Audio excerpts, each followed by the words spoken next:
Hello friends, welcome to my channel Aarambh classes. आज के इस वीडियो में हम लोग बीपीएससी टीआरई क्लास 6 to 8, 9, 10 और 11, 12 के लिए हिस्ट्री के प्रैक्टिस सेट और पीवाईक्यू को आपके साथ सॉल्व करेंगे। इस बुक में क्लास 6 से लेकर 12 तक सभी चैप्टर्स के एनसीईआरटी और एससीईआरटी बेस्ड पीवाईक्यू दिए हुए हैं। इसके साथ ही BPSC TRE 1, 2, 3, DSSB TGT PGT, KVS TGT PGT, NVS TGT PGT और ईएमआरएस में जो भी हिस्ट्री के क्वेश्चन पूछे गए हैं वो सभी दिए हुए हैं। तो बिना देर किए चलिए आज का ये वीडियो शुरू करते हैं। इसके ऊपर के क्वेश्चंस का डिस्कशन हम लोगों ने इस सीरीज़ के प्रीवियस पार्ट में कर लिया है। आज हम लोग उसके आगे के क्वेश्चंस का डिस्कशन आपके साथ करेंगे। आगे के प्रश्न 1905 की क्रांति से संबंधित है। क्वेश्चन नंबर 60 है, ड्यूमा का गठन रूस के किस सम्राट के काल में हुआ था? इसका सही आंसर है ऑप्शन बी, निकोलस द्वितीय। 1905 की क्रांति के दौरान जार निकोलस द्वितीय ने एक निर्वाचित परामर्शदाता संसद या ड्यूमा के गठन पर अपनी सहमति दे दी। क्रांति के समय कुछ दिन तक फैक्ट्री के गठन पर अपनी सहमति दे दी। 1905 में रूसी संसद को ड्यूमा के रूप में भी जाना जाता था। क्रांति के समय कुछ दिन तक फैक्ट्री मजदूरों की बहुत सारी ट्रेड यूनियनें और फैक्ट्री कमेटियां भी अस्तित्व में रहीं। अगला प्रश्न है, 1905 में रूसी संसद को डैश के रूप में भी जाना जाता था। इसका सही आंसर है ऑप्शन ए, ड्यूमा। अगला प्रश्न है, 1905 में रूस में कृषकों तथा श्रमिकों के साथ उदारवादियों की निम्नलिखित में से कौन सी मांगे थी? इसका सही आंसर है ऑप्शन बी, संविधान। 1905 में रूस के कृषकों तथा श्रमिकों के साथ उदारवादियों ने संविधान की मांग की थी। रूस एक निरंकुश राजशाही था। अन्य यूरोपीय शासकों के विपरीत 20वीं सदी की शुरुआत में भी जार राष्ट्रीय संसद के अधीन नहीं था। उदारवादियों ने इस स्थिति को खत्म करने के लिए एक बड़े पैमाने पर मुहिम चलाई। 1905 की क्रांति के दौरान इन्होंने संविधान की रचना के लिए सोशल डेमोक्रेट और समाजवादी क्रांतिकारियों को साथ लेकर किसानों और मजदूरों के बीच काफ़ी काम किया। 1905 में क्रांतिकारियों द्वारा रूसी एकतंत्र पर पहला प्रमुख हमला किया गया था। अक्टूबर घोषणा पत्र 1905 की क्रांति के दौरान किया गया था। अगला प्रश्न है, क्रांतिकारियों द्वारा रूसी एकतंत्र पर हमला किस वर्ष में किया गया था? इसका सही आंसर है ऑप्शन सी, 1905 में। 20वीं शताब्दी के आरंभ तक रूसी क्रांतिकारी आंदोलन जनसाधारण पर आधारित आंदोलन बन गया, जिसमें मजदूरों व किसानों ने निर्णायक व निश्चित भूमिका निभाई। एक तंत्री सत्ता पर पहला प्रमुख हमला 1905 में हुआ था। इसे 1905 की क्रांति या 1917 की क्रांति के ड्रेस रिहर्सल के नाम से भी जाना जाता है। खूनी रविवार की घटना से 1905 की क्रांति की शुरुआत होती है।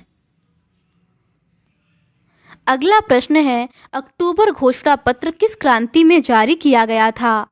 इसका सही आंसर है ऑप्शन ए, रूसी क्रांति में। अगला प्रश्न है, रूस में 1905 की क्रांति के बाद व्यापक दमन कब तक चलता रहा, जब कई क्रांतिकारियों को गिरफ्तार कर लिया गया तथा मजदूरों की संख्या को तोड़ दिया गया? इसका सही आंसर है ऑप्शन सी, 1911। रूसी मजदूरों के लिए 1904 का साल बहुत बुरा रहा। जरूरी चीज़ों की कीमतें इतनी तेज़ी से बढ़ी कि वास्तविक वेतन में 20% तक की गिरावट आ गई। 1904 में गठित असेंबली ऑफ रशियन वर्कर्स के 4 सदस्यों को जब नौकरी से निकाला गया तो 1905 ईस्वी में मजदूरों ने आंदोलन कर दिया और हड़ताल पर चले गए, जिसका व्यापक दमन 1911 तक चला, जिसमें कई मजदूर क्रांतिकारियों को गिरफ्तार कर लिया गया, जिसके कारण यह क्रांति असफल रही। अगला प्रश्न है, रूसी क्रांति के दौरान 9 जनवरी 1905 को एक पादरी फादर गेपॉन के नेतृत्व में श्रमिकों की भारी भीड़ डैश की ओर बढ़ी। इसका सही आंसर है option A winter palace.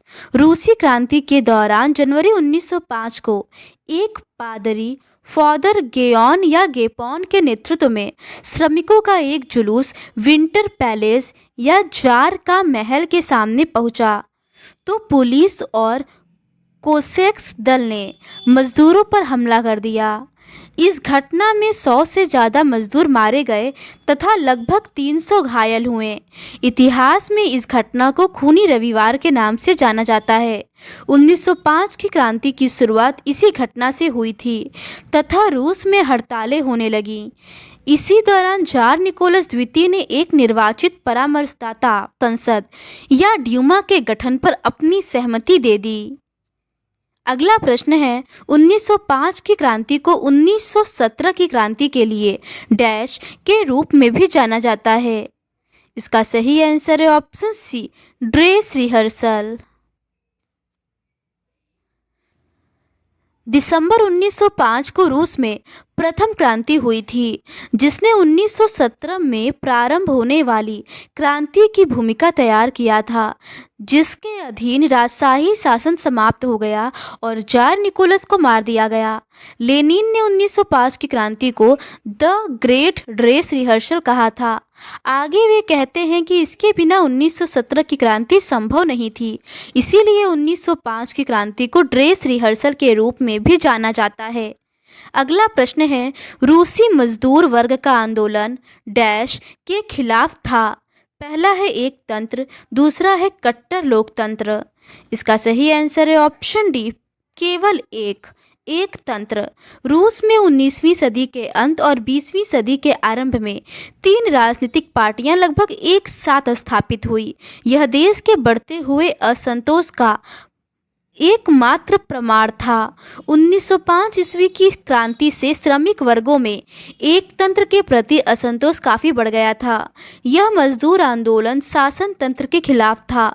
Saint Petersburg में रविवार के दिन काफ़ी भीड़ इकट्ठा हो गई और फौज को भीड़ रोकने का आदेश दे दिया गया।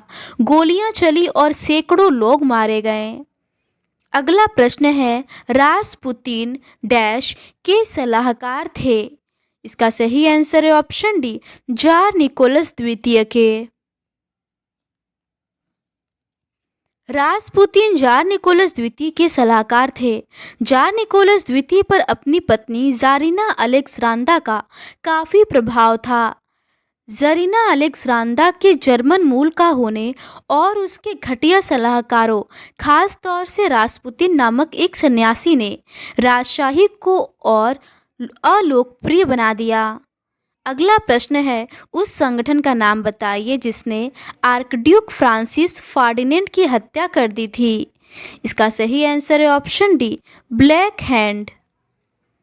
ऑस्ट्रिया के युवराज आर्कड्यूक फ्रांसिस फर्डिनेंड जब सेराजेवो जा रहे थे तभी टाउन हॉल के समीप बोस्नियाई समूह के गेवरीलो प्रिंसिप द्वारा गोली मारकर युवराज और उनकी पत्नी सोफी की 28 जून 1914 को हत्या कर दी गई। यह गेवरीलो प्रिंसिप एक गुप्त समिति ब्लैक हैंड का सदस्य था। यह घटना प्रथम विश्व युद्ध 1914 का तत्कालिक कारण था। प्रथम विश्व युद्ध के पूर्वी मोर्चे पर चल रही लड़ाई पश्चिमी मोर्चे की लड़ाई से भिन्न थी। पश्चिम में सैनिक पूर्वी फ्रांस की सीमा पर बनी खाइयों से लड़ाई लड़ रहे थे, जबकि पूर्वी मोर्चे पर सेना ने काफ़ी बड़ा फासला तय कर लिया था। 1914 से 16 के बीच जर्मनी और ऑस्ट्रिया में रूसी सेनाओं को भारी पराजय झेलनी पड़ी।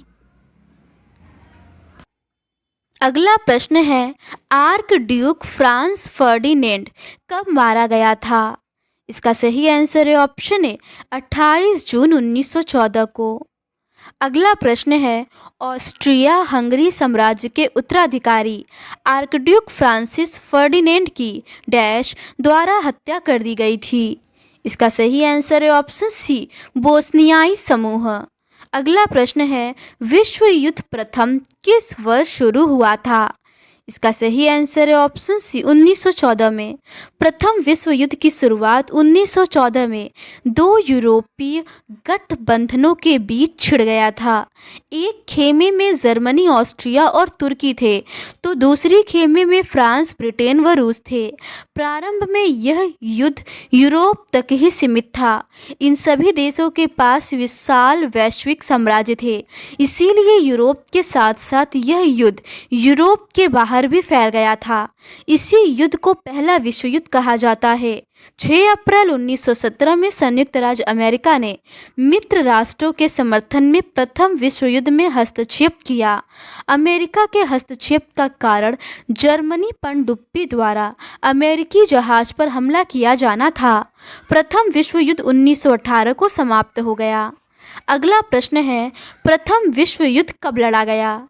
इसका सही आंसर है ऑप्शन बी 1914 से लेकर 1918 तक। अगला प्रश्न है, डैश में संयुक्त राज्य अमेरिका ने मित्र राष्ट्रों के समर्थन में प्रथम विश्व युद्ध में हस्तक्षेप किया?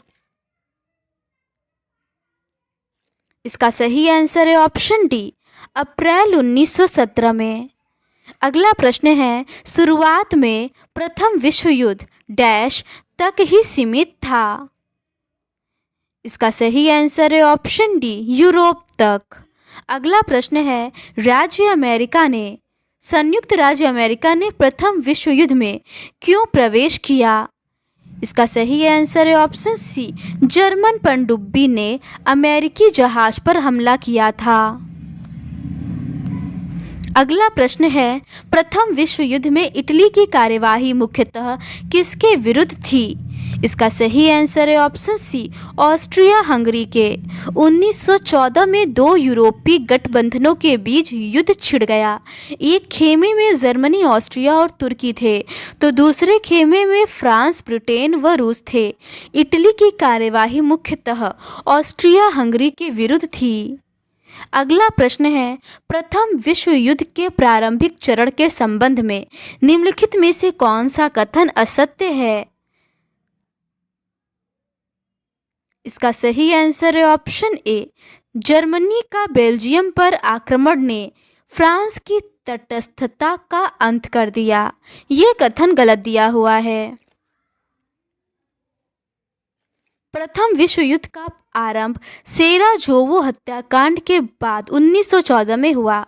इस युद्ध में प्रारंभ में ब्रिटेन का रुख अस्पष्ट था, क्योंकि सरकार युद्ध के मुद्दे पर विभाजित थी। बेल्जियम भी एक तटस्थ राष्ट्र था। जर्मनी के रक्षात्मक युद्ध नहीं लड़ने के शर्त पर इटली भी तटस्थ रहा। आगे के प्रश्न पेट्रोग्राद में फरवरी क्रांति से संबंधित है। क्वेश्चन नंबर 80 है, स्टालिनग्राद की लड़ाई किसके मध्य हुई? इसका सही आंसर है ऑप्शन ई उपयुक्त में से कोई नहीं। स्टालिनग्राद की लड़ाई 1942 में जर्मनी और रूस के मध्य हुआ था। इस युद्ध में जर्मनी की पराजय हुई थी और यह द्वितीय विश्व युद्ध के दौरान सोवियत संघ के लिए निर्णायक साबित हुआ। इस युद्ध का मुख्य कारण हिटलर द्वारा मॉस्को पर कब्जा करने के उद्देश्य से सोवियत संघ पर हमला करना था। अगला प्रश्न है, रूस की क्रांति में स्फ्रागेट आंदोलन से आप क्या समझते हैं? इसका सही आंसर है ऑप्शन ए महिला को मताधिकार प्रदान करने वाला आंदोलन। रूस की क्रांति में स्फ्रागेट आंदोलन महिला मताधिकार को प्राप्त करने का आंदोलन था। 1917 की अंतरिम सरकार में यह तय किया गया कि रूस के भविष्य के बारे में फैसला लेने की जिम्मेदारी संविधान सभा को सौंप दी जाए और उसका चुनाव सार्वभौमिक वयस्क मताधिकार के आधार पर किया जाए। अगला प्रश्न है, 22 फरवरी 1917 को नदी नेवा के दाहिने किनारे पर स्थित कारखाने में लॉकआउट हुआ। अगले दिन अन्य कारखानों के श्रमिकों ने सहानुभूति में हड़ताल की घोषणा की। इस दिन को क्या कहा जाता है? इसका सही आंसर है ऑप्शन बी अंतर्राष्ट्रीय महिला दिवस। 22 फरवरी 1917 को रूसी क्रांति के दौरान नेवा नदी के दाएं तट पर स्थित एक फैक्ट्री में तालाबंदी घोषित कर दी। अगले दिन इस फैक्ट्री में मजदूरों के समर्थन में 50 फैक्ट्रियों के मजदूरों ने भी हड़ताल का ऐलान कर दिया। इस दौरान पेट्रोग्रेद में स्थित बहुत सारे कारखानों में हड़ताल का नेतृत्व औरतें कर रही थी। इसीलिए इस दिन को बाद में अंतर्राष्ट्रीय महिला दिवस का नाम दिया गया। अंतर्राष्ट्रीय महिला दिवस अब प्रत्येक वर्ष 8 मार्च को मनाया जाता है। अगला प्रश्न है, पेट्रोग्रेड में फरवरी क्रांति में महिलाओं ने हड़ताल का नेतृत्व किया और इसे इस रूप में मनाया जाने लगा। इसका सही आंसर है ऑप्शन बी, अंतर्राष्ट्रीय महिला दिवस।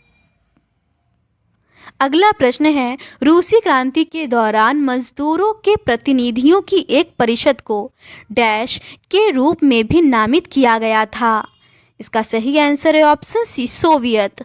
रूसी क्रांति के दौरान हड़ताली मजदूरों और सैनिकों ने मिलकर सैनिक और मजदूर प्रतिनिधियों की एक क्रांतिकारी स्थानीय स्वशासी परिषद सोवियत का गठन किया, जिसके प्रतिनिधि सदस्यों ने शासन की संपूर्ण शक्ति अपने हाथों में ले लिया था। इस क्रांति को रूस में फरवरी क्रांति के नाम से जानते हैं। अगला प्रश्न है, 1917 के रूसी क्रांति के समय पर महत्वपूर्ण राजनीतिक प्रवृत्ति थी। पहला है जनवादी और समाजवादी क्रांतिकारी, दूसरा है उदारवादी और सामाजिक प्रजातंत्रवादी। इसका सही आंसर है ऑप्शन सी, 1 और 2 दोनों। 1917 के रूसी क्रांति के समय पर महत्वपूर्ण राजनीतिक प्रवृत्ति जनवादी तथा समाजवादी क्रांतिकारियों के साथ साथ उदारवादी तथा सामाजिक प्रजातंत्रवादी थे। यह क्रांति 20वीं सदी की सबसे विस्फोटक घटनाओं में से एक थी। रूस में सबसे पहले निरंकुशता और उदार अस्थायी सरकार को उखाड़ फेंका था। इसके परिणाम स्वरूप बोल्शेविक पार्टी के नियंत्रण में सोवियत सत्ता की स्थापना हुई। समाजवादी क्रांतिकारी और लोकतांत्रिक समाजवादी रूसी गणराज्य के समर्थक थे। फरवरी क्रांति के तुरंत बाद दक्षिणपंथी राजशाही दलों और राजनीतिक समूहों की हार हुई थी। अगला प्रश्न है, 1917 में रूस की फरवरी क्रांति की कौन सी घटना सही थी? इसका सही आंसर है ऑप्शन डी, उपयुक्त सभी। मजदूर हड़ताल पर गए, राजधानी में हंगर मार्च हुआ था तथा जार ने गोलीबारी के लिए आदेश दिया था। सैनिकों ने गोलीबारी के आदेशों का पालन करने से मना कर दिया और रेड फ्लैग के ध्वजारोहण में क्रांतिकारियों से मिल गए। प्रथम विश्व युद्ध के दौरान हुए 1917 की रूसी क्रांति विश्व इतिहास की महत्वपूर्ण घटनाओं में से एक है। इसके परिणाम स्वरूप जार के स्वेच्छाचारी शासन का अंत हुआ और सोवियत संघात्मक समाजवादी गणराज्य की स्थापना हुई।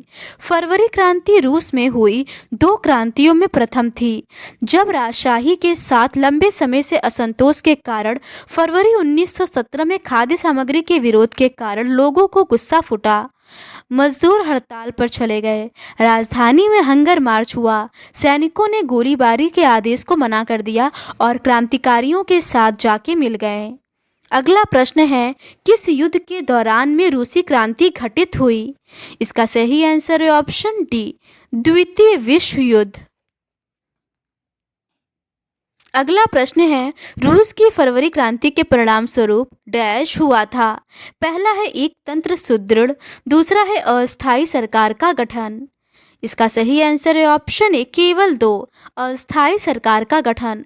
रूस की फरवरी क्रांति के बाद एक तंत्र सुदृढ़ नहीं हुआ, किंतु अंतरिम सरकार का गठन किया गया। अंतरिम सरकार में सैनिक अधिकारी, भूस्वामी और उद्योगपति प्रभावशाली थे। उनमें उदारवादी और समाजवादी जल्दी से जल्दी निर्वाचित सरकार का गठन करना चाहते थे। अगला प्रश्न है, फरवरी 1917 में रूसी राजतंत्र को गिराने वाली क्रांति का नेतृत्व किसने किया था? इसका सही आंसर है ऑप्शन डी, पेट्रोग्राद। फरवरी 1917 को पेट्रोग्राद के मजदूरों ने जारशाही के खिलाफ विद्रोह कर दिया था। 22 फरवरी को दाएं तट पर स्थित एक फैक्ट्री में तालाबंदी घोषित कर दी गई। अगले दिन फैक्ट्री के मजदूरों के समर्थन में 50 फैक्ट्रियों के मजदूरों ने भी हड़ताल का ऐलान कर दिया। 25 फरवरी को सरकार ने ड्यूमा को बर्खास्त कर दिया। 27 फरवरी 1917 को प्रदर्शनकारी ने पुलिस मुख्यालयों पर हमला करके उन्हें तहस-नहस कर दिया। पेट्रोग्राद में रोटी, तनख्वाह, काम के घंटों में कमी और लोकतांत्रिक अधिकारों के पक्ष में नारे लगाते असंख्य लोग सड़कों पर जमा हो गए। अगला प्रश्न है, पेट्रोग्राद में रोटी की कमी के कारण कौन सी क्रांति छिड़ गई थी? इसका सही आंसर है ऑप्शन ए, फरवरी क्रांति। अगला प्रश्न है, 15 मार्च 1917 को एक अंतरिम सरकार के गठन की घोषणा किसने की? इसका सही आंसर है ऑप्शन बी, ड्यूमा ने। सोवियत और ड्यूमा के नेताओं ने देश का शासन चलाने के लिए एक अंतरिम सरकार बना ली तथा यह तय किया गया कि रूस के भविष्य के बारे में फैसला लेने की जिम्मेदारी संविधान सभा को सौंप दी जाए और उसका चुनाव सार्वभौमिक वयस्क मताधिकार के आधार पर किया जाए। अगला प्रश्न है, रूस में प्रथम सोवियत किस वर्ष अस्तित्व में आया? इसका सही आंसर है ऑप्शन डी, 1917 में। रूस में ड्यूमा को भंग करने के लिए मजदूर और सिपाही 1917 से लगातार विरोध कर रहे थे। 22 फरवरी 1917 को मजदूरों ने फैक्ट्रियों में ताला लगा दिया। 25 फरवरी 1917 को सरकार ने ड्यूमा को बर्खास्त कर दिया। यद्यपि प्रदर्शनकारियों ने रोटी, वेतन, काम के घंटों की कमी और लोकतांत्रिक अधिकारों के पक्ष में नारे लगाए। 27 फरवरी 1917 की शाम को मजदूरों तथा सिपाहियों ने मिलकर रूस में प्रथम सोवियत का गठन किया।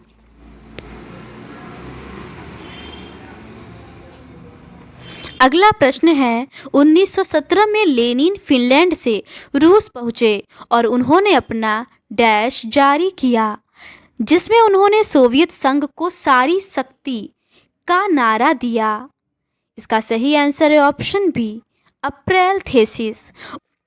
1917 ईस्वी में बोल्शेविकों के निर्वासित नेता व्लादिमीर लेनिन फिनलैंड से रूस लौट आए और बयान दिया कि प्रथम विश्व युद्ध समाप्त किया जाए, सारी जमीन किसानों के हवाले की जाए तथा बैंकों का राष्ट्रीयकरण किया जाए। इन तीनों मांगों को लेनिन की अप्रैल थीसिस के नाम से जाना जाता है।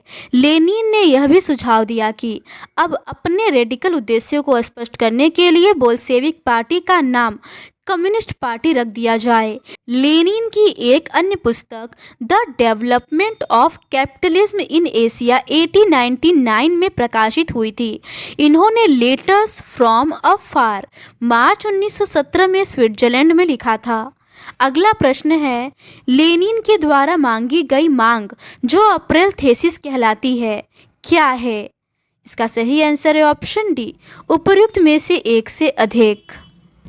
इसके अंतर्गत प्रथम विश्व युद्ध समाप्त होना, कृषकों को भूमि हस्तांतरण होना चाहिए और बैंकों का राष्ट्रीयकरण होना चाहिए, ये तीनों ही शामिल था। अगला प्रश्न है, लेनिन अप्रैल थीसिस क्या था? इसका सही आंसर है ऑप्शन डी, लेनिन ने घोषित किया कि युद्ध को समाप्त किया जाए, जमीन किसानों को हस्तांतरित की जाए और बैंकों का राष्ट्रीयकरण किया जाए। अगला प्रश्न है, लेनिन के 1917 में रूस से लौटने के बाद प्रावदा समाचार पत्र में व्यक्त किए गए विचारों का स्वरूप क्या था? इसका सही आंसर है option D, the April thesis. अगला प्रश्न है, पुस्तक the development of capitalism in Asia द्वारा लिखी गई है। इसका सही आंसर है ऑप्शन डी, व्लादिमीर लेनिन। अगला प्रश्न है, लेनिन द्वारा रचित संग्रह लेटर्स फ्रॉम अ फार मार्च 1917 में से लिखे गए थे। इसका सही आंसर है ऑप्शन सी, स्विट्जरलैंड में। अगला प्रश्न है, रूस में 1917 की क्रांति के पश्चात गठित अस्थायी सरकार किसानों में असंतोष की लहर फैलाने में असफल रही क्योंकि? इसका सही आंसर है ऑप्शन सी, सभी विकल्प सही है। किसानों का विद्रोह दिन प्रतिदिन प्रबल होता जा रहा था। किसानों को इस बात का एहसास हो गया था कि सरकार उनकी समस्याओं को हल करने के प्रति गंभीर नहीं है। इन अस्थाई को एक निम्न प्रचलित समूह द मेंशेविक चला रहे थे।